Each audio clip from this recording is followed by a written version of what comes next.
করে একটা বর্গ চিহ্নিত করে দেওয়া হয়। সেই সংখ্যাগুরু মানুষের বহু অংশ তারা গীতা পাঠ করেন এবং শোনেন অনুষ্ঠানে আচারের অংশ হিসেবে। কিন্তু সবাই যে খুব গীতা পড়ার সময় বা শোনার সময় বুঝে শুনে তার সঙ্গে একটা সম্পর্ক তৈরি করবার উদ্যোগ বা আগ্রহ নিয়ে এই কাজ করেন তা নয়। অনেকেই করেন একটা রিচুয়ালের মতন, এই অনুষ্ঠানে গীতা পড়তে হয়, এই অনুষ্ঠানে গীতা শুনতে হয়। তার ফলে গীতা পাঠ হয়, অনেকে তাতে অংশগ্রহণ করেন, কিন্তু তার ভেতরের কথা, আদত কথাগুলি, প্রসঙ্গগুলি, প্রশ্নগুলি, দিক নির্দেশগুলি, তার ভিতরের দার্শনিকতা, ভারতের নানা দর্শনের সঙ্গে ক্রমাগত কথা বলতে থাকা, এইসব বিষয়ে সবসময় আমাদের খুব আগ্রহ থাকে না। অনুষ্ঠান শেষ হলেই বই বন্ধ করে আমরা যার যার কাজে চলে যাই। একই সঙ্গে গীতাকে ব্যবহার করে, তাকে সামনে রেখে বিভিন্ন মানুষ, বিভিন্ন অংশ, সেকশন, তারা নিজের বক্তব্য, আকাঙ্ক্ষা, স্বার্থ কখনো কখনো সেইটাকে চরিতার্থ করার চেষ্টাও করে। ঢাল আকারে ব্যবহার করা হয় অনেক সময়। আপনারা সবাই কথা জানেন যে কিছুদিন আগেই আমাদের দেশে গীতা যৌথভাবে অনেক মানুষ মিলে পাঠ করবার একটা কর্মসূচি নেওয়া হয়েছিল কলকাতায়। তাকে কেন্দ্র করে কিছু খুবই অপ্রীতিকর ঘটনা তাও ঘটেছিল। একজন সাধারণ নিম্নবিত্ত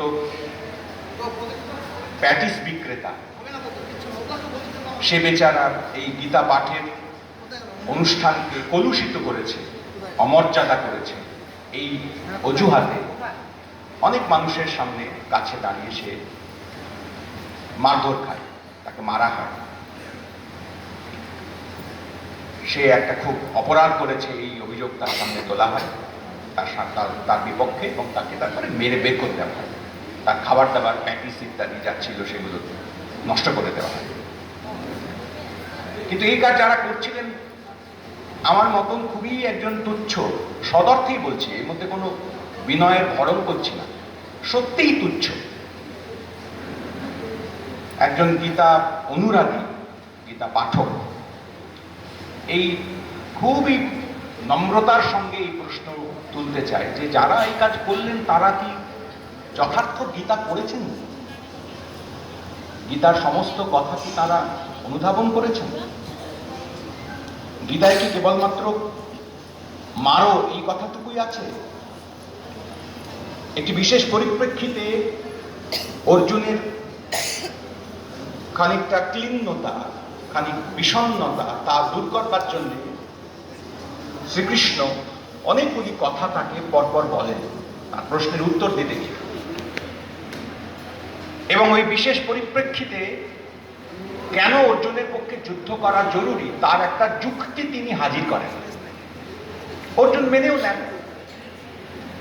অর্জুন প্রথমে যে প্রশ্ন করেছিলেন প্রথম অধ্যায়ে, যে অধ্যায়ের নাম আমরা জানি সবাই অর্জুন বিষাদ যোগ, সেই অধ্যায়ের উত্থাপিত প্রশ্নগুলো একরকম করে উত্তর দেওয়ার চেষ্টা করেন, উত্তর দেন কৃষ্ণ। সে উত্তর কারো পছন্দ হতে পারে, অর্জুনের পছন্দ হয়েছিল, কিন্তু আজকের সমস্ত অর্জুনের পছন্দ নাও হতে পারে। সুযোগ সময় পেলে কৃষ্ণের সামনে আরো কতগুলি প্রশ্ন, জবাব, আরো জিজ্ঞাসা হাজির করা দরকারও হতে পারে না। তারপরেও এ কথা ঠিকই যে ক্লিন্নতায়, বিপদে, সংকটের দিনে শেষ পর্যন্ত বিষণ্ণ হয়ে সমস্ত কাজ ছেড়ে ঘরে গুটিয়ে বসে থাকা, তার বিরুদ্ধে রুখে দাঁড়ানোর কথা নিশ্চিতভাবে এই বইয়ের মধ্যে আছে। কিন্তু শুধু এটুকুই তো নেই, এই বইয়ের মধ্যেকার বিশ্বরূপ দর্শন একটা অধ্যায়, বিশ্বরূপ দর্শন যোগ, কিংবা এই বইয়ের একটা অধ্যায় ভক্তি যোগ, জ্ঞান যোগ, এইসব অধ্যায়ের মধ্যে কৃষ্ণ আরো যা যা কথা বলেন তার যথার্থ সেইটিকে অনুধাবন করা গীতা পাঠকদের আদৌ করণীয় নয়।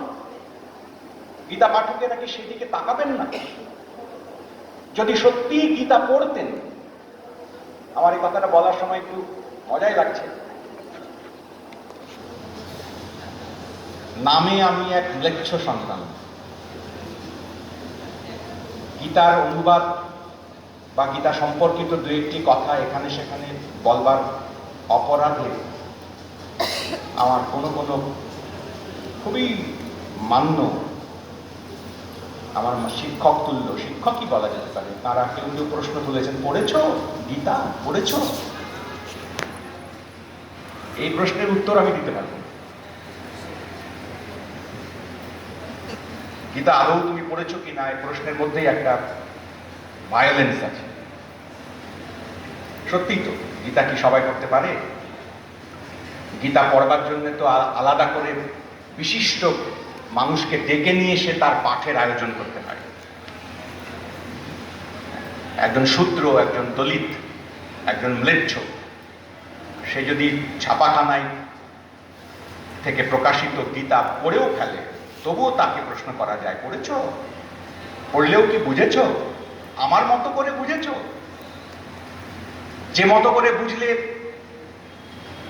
গীতা পাঠের মঞ্চ থেকে কয়েকশো মিটার দূরে একজন গরিব প্যাটিস বিক্রেতাকে বেধড়ক মারা যায়, চটথাপ্পড় দেওয়া যায়, তার ব্যবসা ক্ষতিগ্রস্ত করে দেওয়া যায়, কলুষিত করে ফেলছে সে পরিবেশ, এই বলে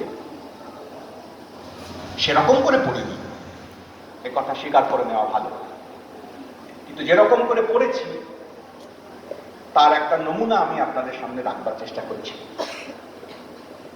হয়তো এই পড়াটি ভ্রান্ত, কে বলতে পারে?